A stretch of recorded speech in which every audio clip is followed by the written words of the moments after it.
Thank you so much, Sharon, for that wonderful introduction. And hi, everyone. Good afternoon. Hi, Kalpana. Hi, Monica. Hi, Rajendra. Hi, Lancy. Hi, Raj Bharat. Hi, Imran. Hi, Rishav. Hi, Aarti. Hi, Rajiv. Hi, Amruta. Hi, everyone. Good afternoon. Hi, Parita. So, first of all, thank you so much for being there, being here in this session. And I see a lot of experienced Toastmasters in this meeting as well. And I'm really looking forward to taking certain insights from many of them who are there in the meeting, and also taking it in the form of a discussion rather than a monologue. Okay. Now, I know that this is a cliche statement that every educator would say, but I'll try to not make it a cliche today. So with that, let us start. Now, what is this international speech contest? Or rather, I would say, how do you craft an engaging speech? Now, it doesn't matter whether you are crafting an engaging speech or you're writing it for an international speech contest or a humorous speech contest or per se any of the speech contests. But the fundamentals of speaking are going to be the same. Now, for a international speech contest, we have to fine tune it. Now, if you ask me the difference between an international speech and a normal way of writing a speech, both of them are almost same. Both of them would be 80% of the time same, but we have to kind of package it for a contest. That is the only thing. So what we will learn today is the core and the crux of what is it. Now, what are we going to do today? I have divided my session into three parts. I'll be dealing with one, the content, two, the delivery, and number three, the language. All these three parts of how you can write a speech. Now, let us quickly start with the content. Now, when we speak about content, the first thing that comes, or the first thing that we have to think about is what kind of a speech I am writing. What do I want to write? Now, there is a TED talk by Sir Ken Robinson.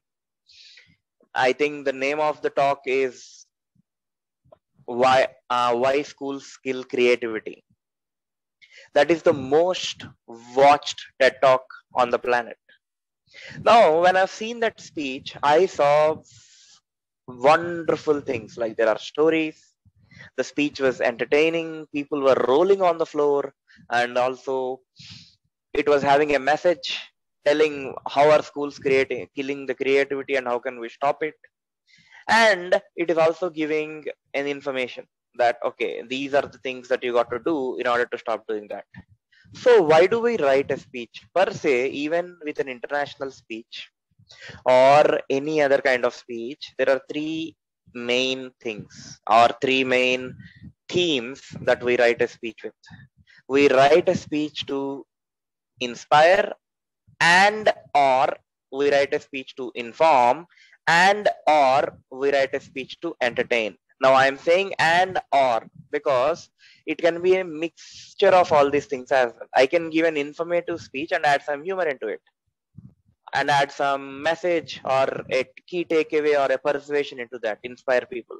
Or I can take an inspirational speech and I can add some humor and also give some information to people. So any speech, the purpose is going to be of three types. It is either to inform, inspire, or to entertain. Now these things can be used in any proportion. Sometimes I may take an inspiring speech and inspire for 80% of the time. The remaining 10% I entertain, the remaining 10% I inform. So the constituents are these three. And again, you can get a doubt. Is it necessary that I have to have all these three in one speech? No, not necessarily. But with respect to an international speech, it is advisable that you add humor, because traditionally or historically, most of the world championship speeches, they are seen to have some amount of humor. And not just that, just think about it. Why do you think Sir Ken Robinson's speech was so popular? It's so popular because he added some humor. People want to get entertained, right? Simple. So add some humor and give a message. That is the theme. And then once we do that, then comes the burning question. Now, in one of these clubs, I asked, what comes to your mind when you got to deliver a speech? Now, someone raised their hand and he said, if I have to deliver a speech, one thing that comes into my mind is, why did my vice president education ask me to deliver a speech? Right.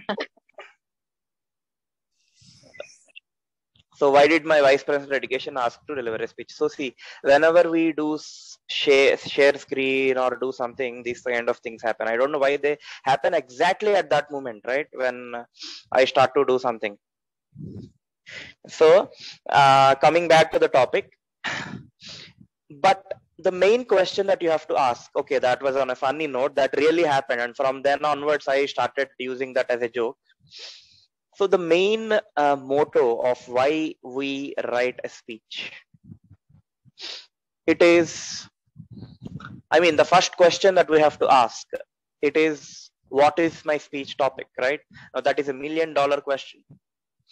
I heard Kalpana saying the show must go on, and for the show to go on, there should be a prepared speaker, and for a prepared speaker to exist, there should be someone who is willing to deliver a speech. And for someone to deliver a speech, the $1 million question is how to find speech topics. Now, with respect to an international speech contest, I have designed a document. Of course, I have taken inspiration from multiple sources, and I have made a document which is called as Speech Topics Are Everywhere. I'll be sharing that document.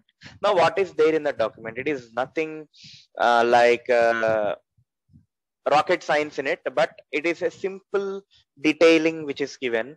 Like, think about a moment when you were sad, think about a moment when you were angry, think about a moment when you got a great revelation or a realization, think about a moment when you had the best travel experience of your life. Now, there are various situations given. Now, these situations you can also use to deliver your pathway speeches, not just your international speech or for contest. And one more thing, especially for international speech, you can see it on my screen. Again, this is something that I have found, which is called as the 7 heavenly virtues. Now, there is a story behind this. You can Google it up. There are 7 heavenly virtues and 7 deadly sins that one can do. Now, what I have seen is that most of the international speech contest speeches, now this is a bifurcation I have made basis my own understanding. You can also beg to differ to that. Sometimes they may go into a different category altogether. There are 7 categories that you can see on the screen, but still, however, most of the international speech contest topics, they indeed fall into one of these 7. Okay, they indeed fall into one of the 7. So for example, if you see, there is respecting others, there is temperance, there is generosity, there is diligence. Now, when you speak about generosity, there is a speech by Bharat Sanghekar in 2019. He did not win the contest, but he was the finalist at the World Championship of Public Speaking. He gave a beautiful speech on donating something. So that is unselfish giving. And then there is this, when you speak about diligence, Ramona J. Smith, she gave a speech still standing.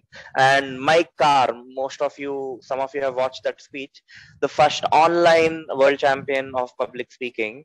So even this guy, he gave a speech that has the core message, which is the victory is not in the winning, but the victory is in the try, which is persistence.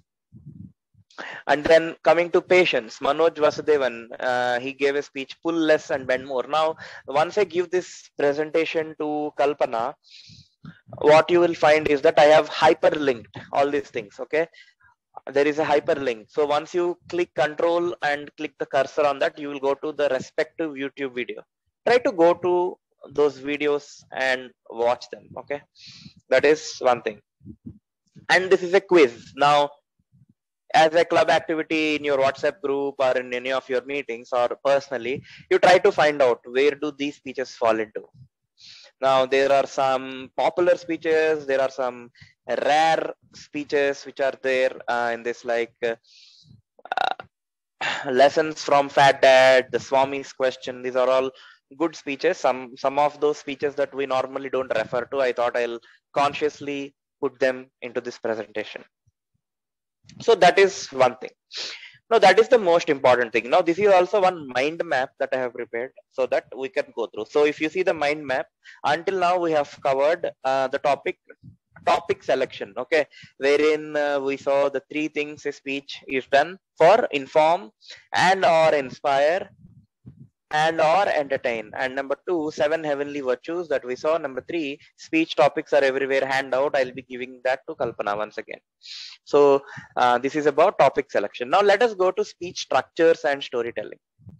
So what is the basic structure of a speech? We get a question. Now the basic structure of a speech, if I ask you, if I'll have to tell you, it is very simple. There should be an opening, there should be a body, and there should be a conclusion. Now Kalpana will say, then why the hell did you come here to tell such a simple thing? No, but there lies the trick. How do you package it? How do we package it? We'll be seeing how do we do that. But for now, what we can understand is opening should be attention grabbing. Opening should be attention grabbing. Think about how can you do something so different, and so different from all the other contestants. In 2021, I opened with a dialogue. And in 2022, I thought, okay, this is not working. I got third place. What can I do in a different way? I opened with a march fast. So march fast is something that nobody could think about, or nobody could probably do. Again, probably, because there is a chance that someone will come up with entirely a new thing altogether, but that somehow worked. And then body. In the body of the speech, try to have some stories. Now, again, when I speak about stories, there comes a question. There should be one story or two stories or three stories. I would say you can have one or two or three. It doesn't matter, but don't have more than three. For obvious reason, because it is a 5 to 7 minute speech. 1 minute I'll open, 1 minute I'll close. I'm left with, my maths is very bad, 5 minutes. And in 5 minutes, I tell three stories, 1.5 minutes on an average, even less than 1.5 minute a story. So that is maximum that we can do. And that is why most speakers come up with three stories. And some speakers come up with single story. Some speakers come up with two stories. If it is a lengthier speech, 20-minute speech, maybe you may have 5, but not more than 5 again there. So that is how we do. And now coming to common speech structures. Now there is a speech structure called as the chronological speech structure. For example, if I have to narrate the Independence Day events or the freedom struggle of India, I'll say right from 1867 to 1947. I'll come date by date. The evolution of Speakers Community Toastmasters Club. How did it come? Date by date. When did they start doing demo meetings? When did the club charter? When did they complete first anniversary? Where is the club going right now? Like that. So that is chronological. And then there is comparative. If I have to compare a mobile phone with a tablet with a laptop, that is where we use a comparative speech. And then topical. Whatever I'm doing today, right now, this is a topical approach because I'm going topic after topic, topic after topic. This is mostly used when we give informative speeches. And then there is this problem solution approach. I state a problem. I'll say that there is global warming. And then what is the solution? How can we stop it? And again, cause and effect. I'll say, this is the cause of global warming. What are the effects? This is about basic speech structures. Now, what we'll do is we'll do an activity for storytelling. Okay. So what we got to do is, now I'll be sharing a small story. I request one volunteer to read it. So this is the story. Story 1. Quickly, if anyone could read it. Raj Bharat, you may want to read it. Hi Santosh. Okay. Hi Raj. Sure. So I learned trust from my father when I was 8 years old, and we got caught in a storm while out fishing for mackerel. We failed to catch a single one before the storm hit. That evening, the boat was going to sink because it was one of those Saturn brand inflatable boats, which are usually pretty strong. But This one had been punctured once, and Dad thought it might happen again. In any case, the storm was too big for an inflatable boat, and it was already leaking. So he called the Coast Guard Rescue Service, who back then were available 24 by 7. Unlike today, he told them our location and then to avoid the risk of getting trapped underwater. He put a life jacket on me and threw me overboard before jumping in himself. We then waited for the Coast Guard to come, and sure enough, 15 minutes later, the helicopter showed up. I think it was a Sikorsky MH-60 Joy, and we were fine. Thank you. Thank you so much, Raj, for reading it out. Now, we'll have story 2. Primarily the same story as story 1, but in a different version. Now, I request one more volunteer to read it out. Maybe Parita or Amruta.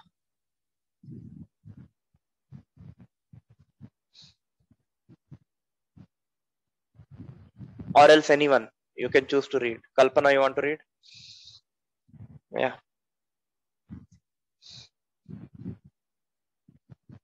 Sorry.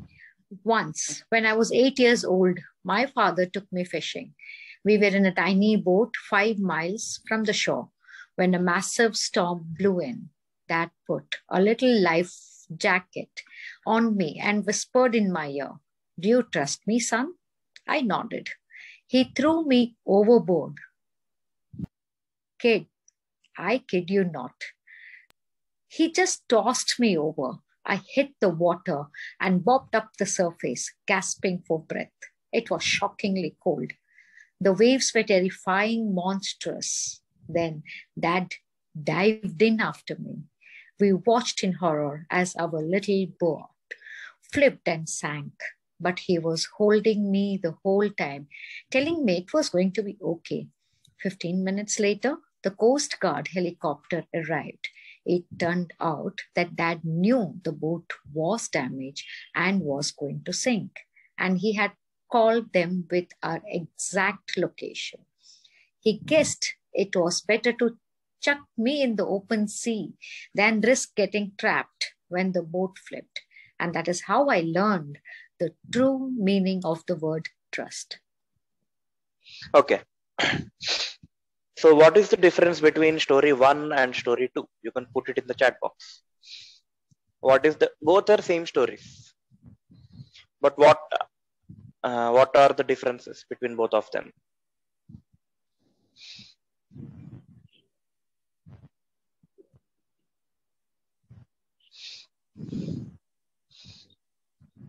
Perspective, right? Thank you, Sharon. One is from outside, okay. One is from inside, okay. Thank you. Factual versus emotional. Yes, thank you, Rajendra.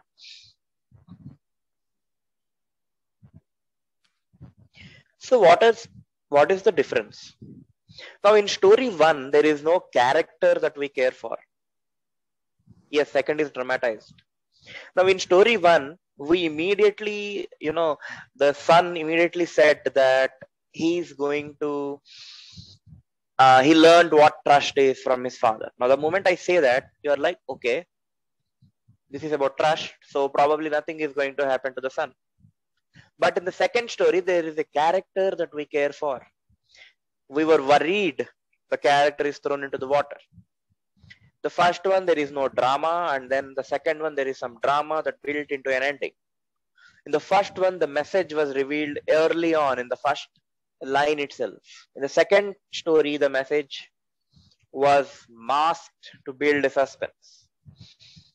And then in the first one, there is an anchoring line. Do you trust me, son? Now, that line is so important, so profound. There is a pause after it.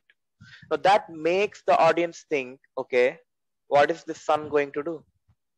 What is the father going to do? I'm sorry. And then the second one, there is that key anchoring line, while it is not there in the first one. And then the first one, there are so many unnecessary details. And the second one, there are no unnecessary details. Now, if you see the yellow portions in the story one, they are revealing the suspense, trust. Dad thought it might happen again. This is also revealing the suspense. Now, all the things that are highlighted in red, these are all unnecessary details. Fishing for mackerel, the brand name of the boat, the Coast Guard Rescue Service, who back then were available 24/7 unlike today, and then so many other details which are not necessarily required. So this is how the storytelling should be done. Now coming back to our mind map, a storytelling theme, any theme should have a setting. Now if you see that story, there is a setting that is being done. There is a boat, there is water, that is the setting. And then there should be characters, and the characters that we care for. And then these characters should have some dialogues. If you see the second story, there is a dialogue. Do you trust me, son? Well, there is a dialogue. And then there should be suspense, there should be humor, and of course there should be emotions. There are emotions in the second story. So these are the key ingredients of storytelling. Now this example rightly depicts all those ingredients. With this, we'll complete the content. Let us quickly revise. In the content part, we saw three things to look out. Three things that we write speeches for. The speech topics are everywhere, handout, and then the 7 heavenly virtues. And then we saw the basic structure of a speech. There should be an attention grabbing opening. The body can be a problem solution, or can be what do you call it, chronological type, or a comparative, or cause and effect. And then finally the conclusion should be very strong. And then we saw storytelling, which is about having setting, characters, dialogues, humor and emotions, and also some suspense in that. So this is about content. Now let us move to delivery. Now, when it comes to delivery, again, there are two types, verbal and non-verbal.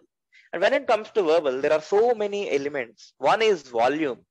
In this Zoom world, we don't understand. But if I have to give you an example, during my district conference, in the semi-finals, I was not using a headset. And at some places, my speech was not very much audible. So the volume was not enough. For the district conference, I purchased a new headset. Now that is the importance of having the right volume. When you go to the physical world and speak, you'll understand that very much. You have to throw your voice as per the size of the auditorium or the size of the room that we are sitting in. That is very important. And then comes the pitch. The pitch is the high and the low of what we are speaking. For example, when I say, for example, I'm stressing on that word example. That is, I'm changing the pitch. Now, let me give you a small example. If I have to tell you he's going home, that means I'm just telling that someone is going home. Now, let me use some pitch in this. He's going home. Now, I have used downward pitch. He's going home. Now, merely by doing that, the entire meaning changed. Now, that is the importance of pitch. There are two uses. One, you can change the meaning of what you are saying, the way you say it. Number two is audience will not get bored. Sometimes I'm speaking faster. When I have to tell something which is very exciting, I'm speaking faster. When I have to speak about something which is very, very, very sad, I'll speak slower. Now, that is how you got to vary your pitch. This is rate. Now, what I have done is rate. The rate of your speech. The number of words per minute. And then comes the quality of the voice. Of course, quality of the voice is again dependent. These days, the weather sometimes will give some problems. So, but still, you have to maintain a certain quality. You probably gargle or do something and then get that. And pauses. Pauses are very important. Now, in this story, if you see the story that I have shown, in the second story, at one point, I nodded. He threw me overboard. I wrote there is a pause there. See, pause is written over there. I kid you not. So once you pause there, that suspense is built. So that is the importance of having pauses. So this is about your verbal. Now coming to non-verbal communication. The stance. How do you stand in a neutral position? You don't stand with your hands behind. You don't stand with your hands in your pockets. You stand straight. You stand firm. Maybe you put your hands like this. And then the stage movement. In the Zoom platform, it is not that prevalent, but in the physical world, you have a big stage on which you move. In some of the speeches, in most of the speeches that I have given as the hyperlink, so many speeches are in the physical medium. Try to go and observe the stage movement in the speeches. And then hand gestures. Now, in this online world, you can easily show your hand gestures. I can observe. I don't say 5 important things and show 3. I have to show 5. Then eye contact. You got to look into the lens when you are speaking online. But if it is offline, you probably look there, look in all the 4 corners of the room. That is important to do eye contact. And then props. Props are very important. I can bring a prop out of the blue like this. So when even showcasing a prop, there are certain rules. The prop should not hinder your own visibility. You should be visible while holding the prop. This is the wrong way. This is the right way. It should be shown enough so that it can be read. Something black denim. This is red. I don't do like this. Prop. Okay, done. No. It should be there at least for 10-15 seconds. It should be taken out seamlessly. It should not be revealed from the beginning. I don't want to name, but in some of the contests that when I was contesting, I have seen speakers revealing their props while they are doing the dry run before the contest. Now the voting judges are logged in, everything is there. Now that kills the suspense. So just hide the prop somewhere so that nobody can see it. That is very important. And then entering and leaving the stage, come with confidence. You should exude that confidence. Even while coming, you don't just come, oh my God, why did they ask me to speak? Why am I even contesting? No. Just come with that confidence and positive vibe. And let me tell you that really, really changes the way you want to speak. So this is about the delivery, which is verbal and non-verbal. Now we'll move to language. Now when it comes to language, again, I have a small activity for you. Wait a minute, let me go to the slideshow mode.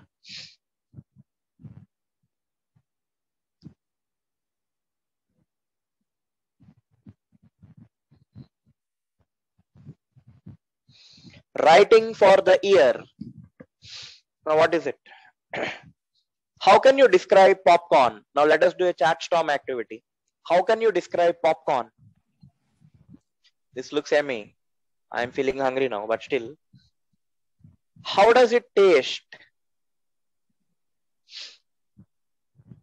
How does it smell? How does it look? How does it sound? How does it feel? Now let me tell you before even we proceed further, language is more about what you are reading. It is more about do you have a daily reading habit or not, or at least are you able to research on the right platforms to find the right language for your speeches. Now, if I have to show you this, the taste is salty, warm, then the smell is sweet, buttery, all these things. Now what is this called as? Vivid details paint a picture in the minds of audience and appeal to their senses.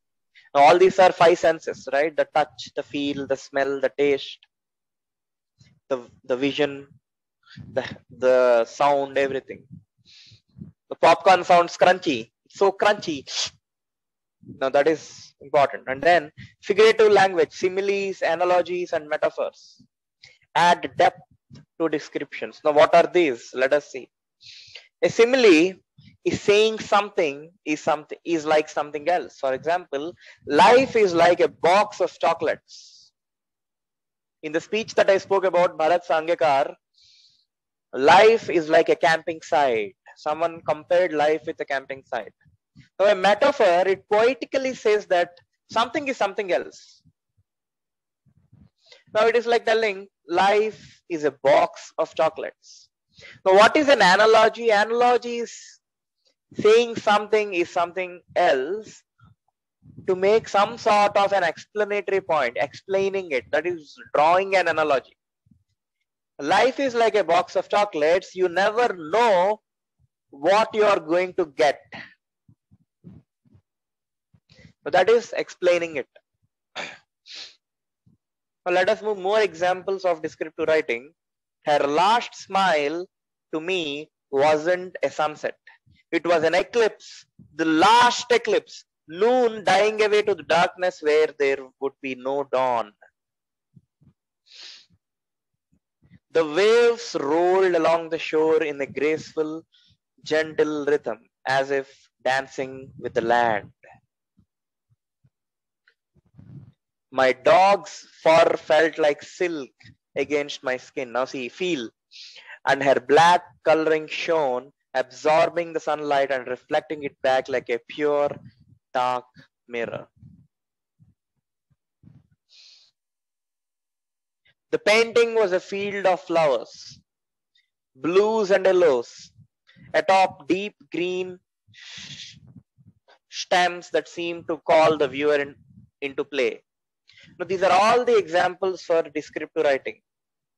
Now, some examples from the real world, you can go through them once you get the presentation. This is used in a writing, in the literature. You go through them, you get it.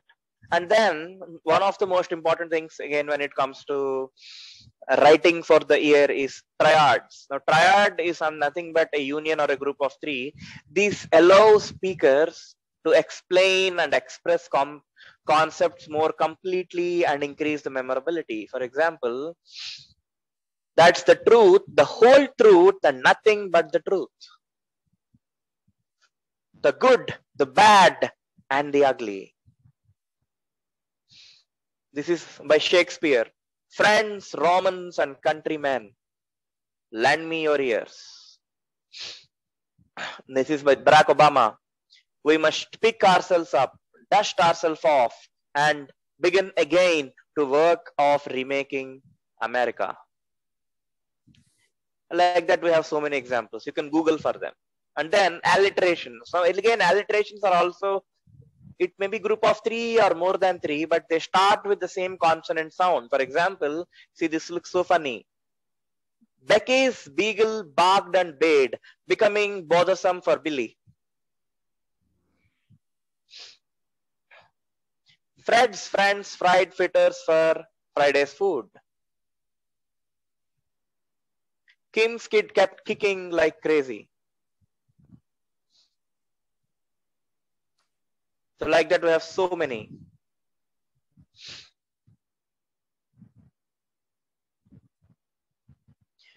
So now coming to the language, the third part, obviously. Write for the ears, write short words, short sentences, and short paragraphs.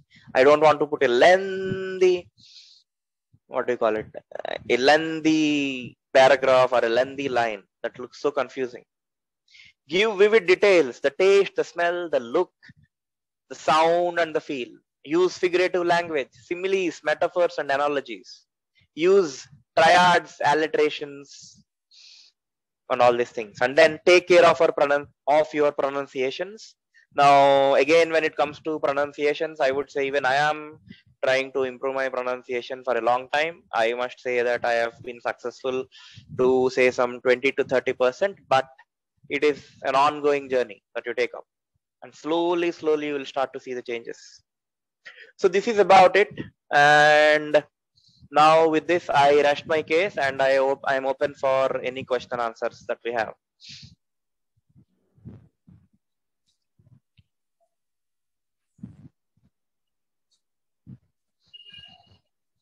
Any questions, any queries?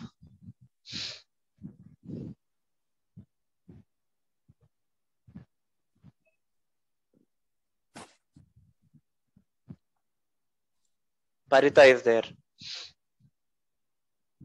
Yes, Rajendra, you raised your hand. Yeah, Santosh, a wonderful description about how to write engaging speech. The only question I have is that typically I find very difficult to fit it into 5 to 7 minutes. It goes beyond 9, 10, 11 minutes all the time. And then the cutting it is like killing my own soul. Can you give some tip to do it ruthlessly and fit in the time give allotted? Okay. So thank you so much. I think if you are getting some 900, 1000, 1200 words, that is a good news, because that is the first step in writing your speech. Even when I write my speech, it is having some word length of 1000, 1100 words, but then I cut it short. Now that is where we have to understand how to put it succinct, at the same time how to put it to the point. Okay, that is very important when we are especially writing and preparing for these contests. Now I'm thinking for an example. Okay, I have an example. I had a term called as about turn in my speech. Now what is about turn? About turn in a march fast. Turn 180 degrees. Now that is a term that... No, Yes. I just said it was a U-turn. Right, U-turn. Now, in the initial versions of my speech at the club and the area, I was using the term about turn and then I was explaining it. But then someone told me it is waste of time. Because about turn is such a common term, most people know it.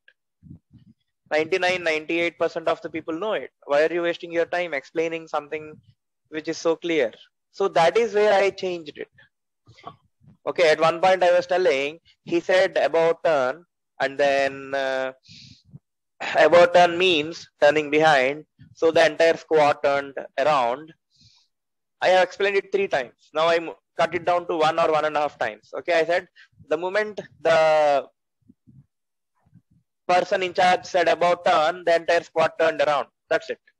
I don't have to explain things. So some of these things that you have to observe, how can you make it succinct? And as I said, that is the reason why when it comes to language, it is more about a long-term process. Like what are you reading on a daily basis? If you're interested in doing that, you can slowly start reading and slowly you will be able to form those kind of thoughts. Thank you. You can take the screenshot. You have the mind map on the screen. I think Parita has raised her hand, Santosh. Sure, Parita. Yes, Parita. Good afternoon, DTM. Yes, Parita. Wonderful learning of the... I think you have a bad internet connection. Go on a higher pitch wherein when I'm practicing in front of a mirror or in front of anyone, I'm fine. But when I happen to deliver my speeches online, especially on the virtual platform, I just can't make my volume or cannot control the volume. So how do I work about this? Okay, so again, volume, that again comes with a long-term practice, I would say. So initially you have to consciously say that when you're writing your script, okay, try to underline certain things. Like for example, when I said underline certain things, I'm stressing on the word underline. If you want to stress on a certain word, try to underline it. That way you'll be able to bring that ups and downs in your speech, the pitch in your speech. Now you have to slowly and consciously start practicing to do like that. And when you start to do like that, slowly, as I'm saying, you will unconsciously, without knowing itself, you'll be able to do that. Okay. So I would recommend you try it once. Then it will definitely work for you, because that is how it worked for me as well. Even when I write my contest speech now, I underline certain words because I have to understand that I got to stress on those words. Correct. Okay, thanks so much. Yeah. I would like to ask you something, Santosh. Sure, Kalpana. How do we zero in on a topic? There are times when you have multitudes of ideas and what would be right at that particular moment, or what would really gel with the audience. Because in your mind, because you are creating them, you find that all of them are good. How do we ultimately zero in thinking, okay, this is the winner, or this is what I should be speaking about so that I make an impact? Sure. Thank you, Kalpana, for that. I would say there is no winner, or there is no topic that would win, or there is no topic that would not win. Okay. For example, if I give the example of 2020 winner, he gave a very simple topic. The victory is not in the winning, but the victory is in the try. That is, even a sixth or seventh standard kid would know that. But the most important thing is the story that you have, the way, the authenticity and the credibility with which you deliver, and the way you package it. If all these WCPS, the World Championship speeches, the contest speeches that we see, what at least I have observed is that they are not about the topic, because we are anyways not going to speak about rocket science. And that is the reason I said all these things somewhere fit into the 7 heavenly virtues.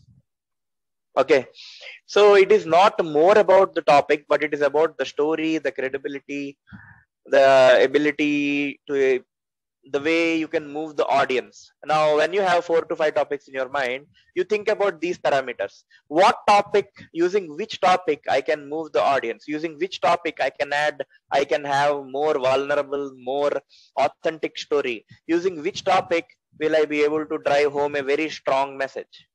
That will be your topic. It is not, according to me at least, it is not about the topic, but it is the way we show the topic. Toastmaster Sharon. Sharon, you have raised your hand. Yes. Yes, Santosh. So I've seen there are 2 ways of going about a speech. One, when you construct or structure the whole thing on a sheet, and wherein some Toastmasters do it the other ways, wherein they have points, they have mind mapping, and then they go about it. So that may be more lively and more authentic, and this can sometimes turn out to be maybe robotic. So what do you suggest? How do we go about in structuring our speeches? Okay, I would say it depends on the situation. Okay, for example, today's session, I did not have a script. Okay, 40 minutes I am speaking, so I got to have 4,000 words. I did not write 4,000 words, and I did not come like that. But this is what we have to understand. It is like a competition, okay, wherein we see this bodybuilding competition. Otherwise, also they are fit, but they try to pump in more and then prepare for that competition. In the same way, in this is competitive speaking. If you are doing it for a contest, then it is advised that you write the script. You don't by heart it. When you by heart it, it looks robotic. But when you internalize it, it looks natural. Okay, there is a difference between by hearting and internalizing. You got to internalize it. You got to grasp the entire information. You got to be able to understand it even unconsciously. You should be able to just close your eyes and the speech should go on in your mind. Now that is the level of preparation that a contest demands. But having said that, as Toastmasters, in order to improve our communication skills and take them to the workplace, it is also advisable that we make some bullet points and try to deliver a prepared speech. Now, again, that is an experimentation that you do. And when you are doing it, you have to act with caution. So the most important thing is use a mix of both the things. Sometimes I give a speech by writing the keynotes and making it lively. Sometimes I give a speech by preparing line to line, word to word, everything like that. Okay. So that is how it goes. So I guess now we are running out of time. So if you have any questions, you can post them to me. I am in the WhatsApp group as well. With that, I thank you so much, Speakers Community Toastmasters Club. You have been a great audience. Thank you. Wonderful. Great being with you. With that, over to the Toastmaster of the day, Sharon. Thank you.